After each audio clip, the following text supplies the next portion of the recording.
Hey guys, I'm Dimension Jumper, and today I'll be reviewing episode Aigis, which is a DLC expansion for Persona 3 Reload, which was released back on the 10th of September of this year.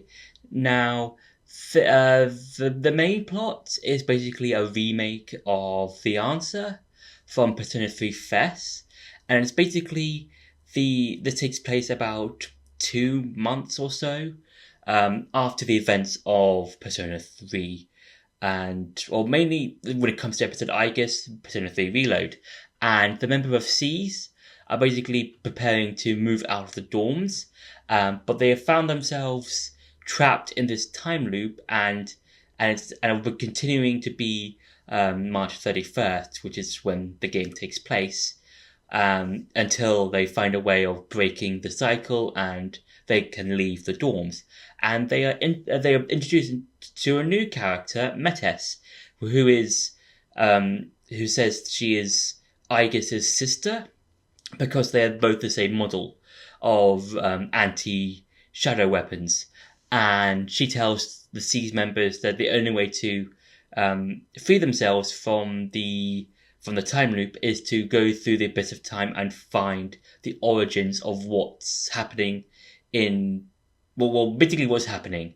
And the abyss of time is kind of similar to Tartarus in that you go through multiple floors, fight multiple shadows, and you go through all these different areas, and that's basically it. The combat's pretty much the same, but it's got that Persona 3 Reload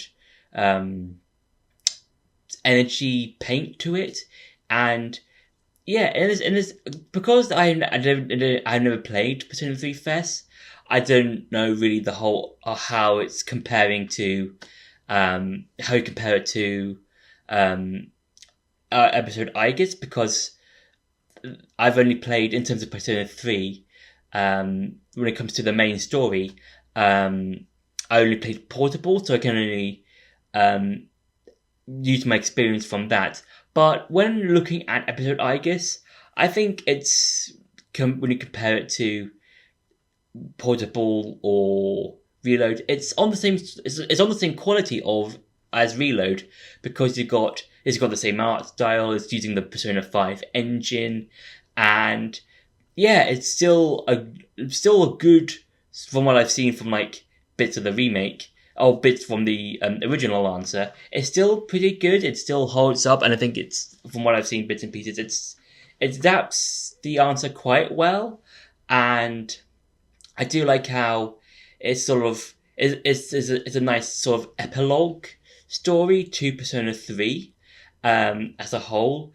And I do like how where with the new Abyss of Time, it's sort of like different to Tartarus, but also kind of the same. It's kind of like different but the same, because as I said before, there's you go through different floors and stuff, but the floors in the Abyss of Time are completely different to the floors you see on Tartarus. For example, in Tartarus, you might see some sort of like weird, sandy, sort of like almost Egyptian-like pyramid stuff, and like on the top floor, it's like almost heavenly.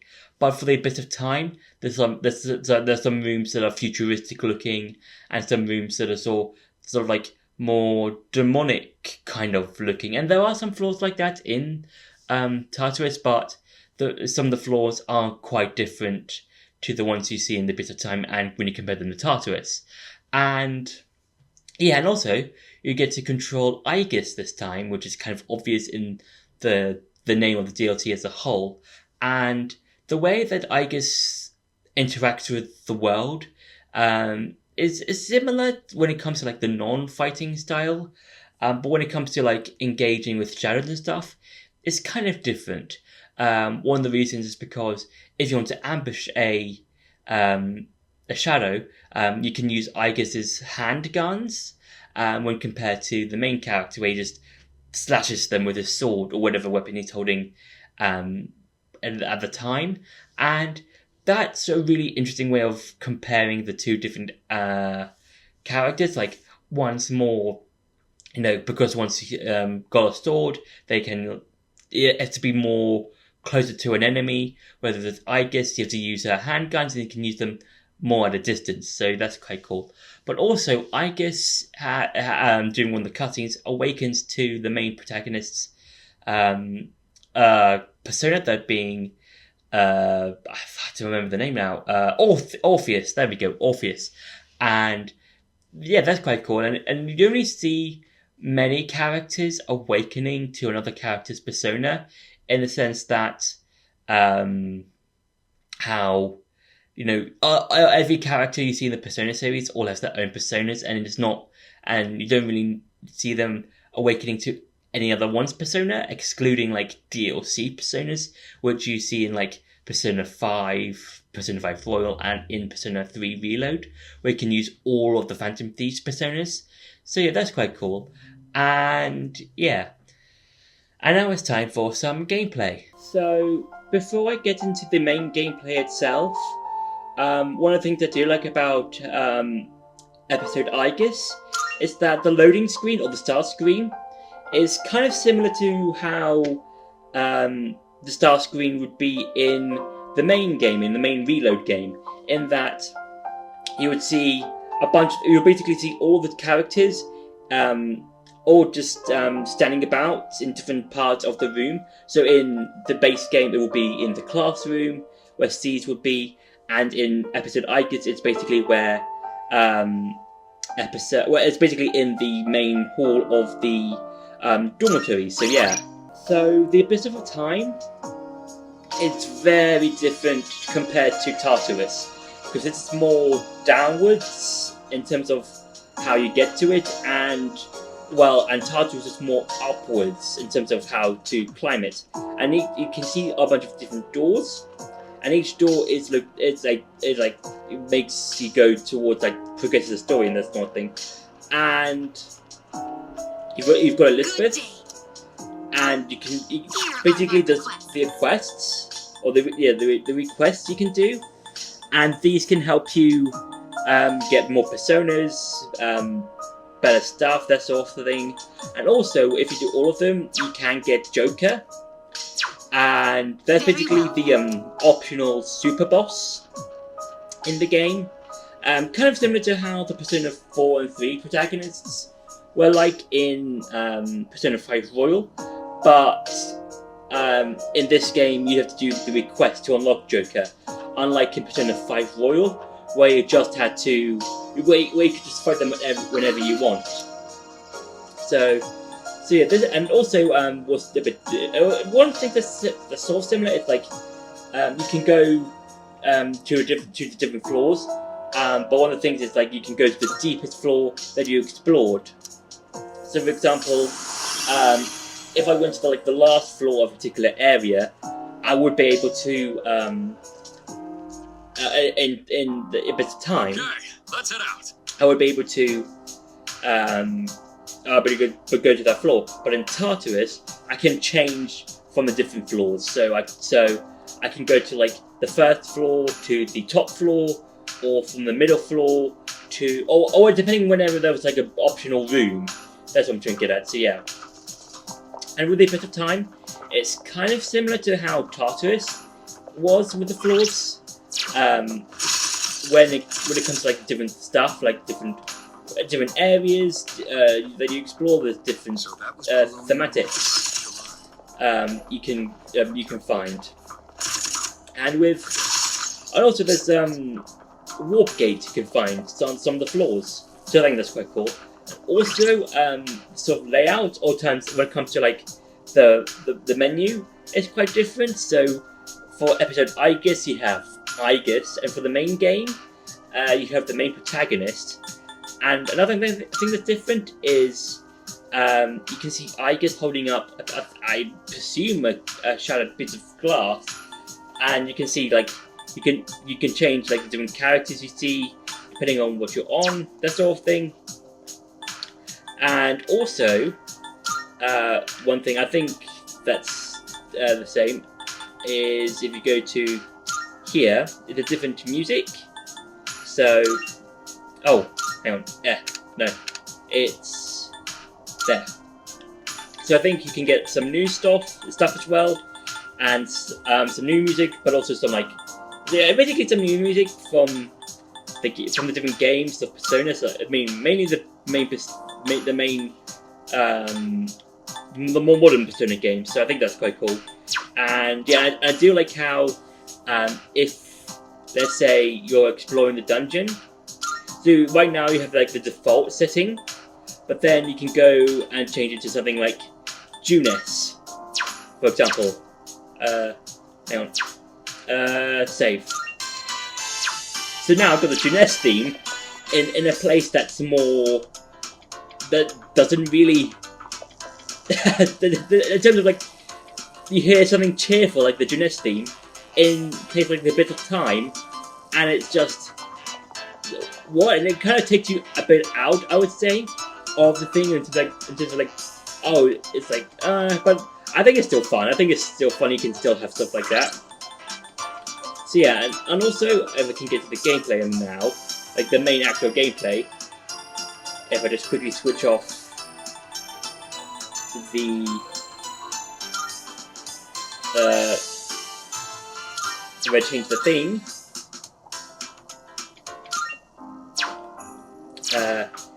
is that Aigis, she has a range sort of surprise attack, so that's quite cool and useful.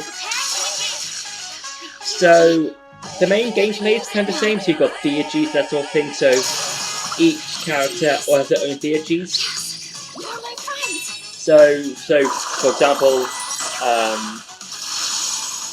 Fuka, she still has her one, and all the other characters all have their other ones, but in this game, it said that, or in episode Aigis, it said that each of the characters have regressed a bit in terms of fighting combat. So it's like, in terms of the narrative, it kind of makes sense. Oh, but it is kind of annoying. But like these super powerful people, but it kind of makes sense in terms of when the game takes place, and the all attacks are the same as they were in like Persona 3 Reload in terms of the base game. So they've got like the Persona 5 flair to it, and also you've got the same things. You've got like shuffle time and stuff like that. So that's quite nice. So it helps you to get more personas, more money, that sort of stuff. And also, if I can go to the Velvet Room real quick, there is something that is different when it comes to episode Aigis when compared to the original or the base game. So when it comes to the compendium for episode Aigis, it's kind of different. So for episode Aigis, you have like a lot of like not many personas to start off with, because you start off with Orpheus, because Aigis has the main character's persona. But when compared to the base game, you can kind of see that you have all of the personas in the compendium that you might have gotten throughout the main part of the base game. So if you like several personas and stuff like that, you might be different. And also you can't really collect or gather personas that's higher than your particular level, but you can collect someone or some of them that you might be higher than. So yeah, it's kind of annoying sometimes, but I would say overall, episode Aigis is a very fun bit of DLC. So yeah, so that's been it for the gameplay. Now it's going to go back to the review. So one of the main new additions to the DLC is the super boss, that being Joker. And I would say this is a nice touch to the game, because it's kind of similar to how Persona 5 Royal does it, in that game you can have the option to fight either the main character from Persona 3 or the main character from Persona 4, and now you can fight Joker in this in the DLC, and I think that's a nice addition to the game, because it's kind of like the character that's the most well known in the Persona series is now a super boss in Reload. And it's kind of similar to how, and if you want to unlock him or fight him, you have to do all of the requests that Elizabeth do, or she gives you, because it's kind of similar to how you have to fight Elizabeth in the main game. Because if you want to fight Elizabeth in the main Reload game, you have to do all of the requests that she gives you. And yeah, and it's kind of similar with Joker, where you have to you have to do all of the different requests that you're given if you want to unlock Joker. And yeah, he basically uses his, some of his potentials, like, Arsene and Centennial, for example. And yeah, I think that's like the main addition, like one of the main new additions to the DLC. If you exclude stuff like it's built from the ground up to make it like Reload and stuff like that. So yeah, I'll say overall, episode Aigis is a nice bit of DLC. It's a nice send off to the Persona 3 games as a whole, in terms of like it being an epilogue. And yeah, and because of, with episode Aigis recently being released, I would say that a Persona 4 remake should be, I would say, in the works, or should be considered, or something along those lines. In that, because Persona 3 Reload and Persona 3 and episode Aigis are remakes of Persona 3 and The Answer, I would say that there will be there's possibly going to be a possibility that we're probably going to be getting a Persona 4 Golden remake or Persona 4 remake in the next, I would say, at most 10 years or so. Somewhere within, from now until the next 10 years, I would say.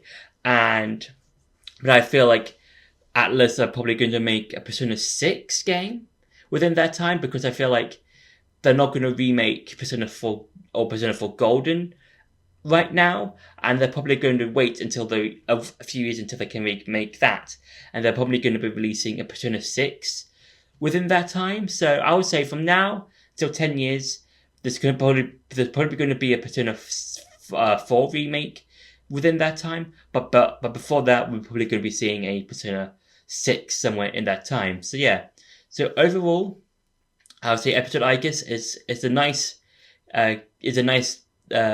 DLC. I think it's a nice addition to Reload, and I think it's a good way of having new fans like myself experiencing the epilogue to Persona 3, and it's a good way of having old fans re-experiencing the DLC. So yeah, it's kind of like, it kind of reminds me of how Persona 3 Portable and Persona 4 Golden were ported onto all mainline not hard drives, all mainline consoles. So yes, it's kind of reminds me of that.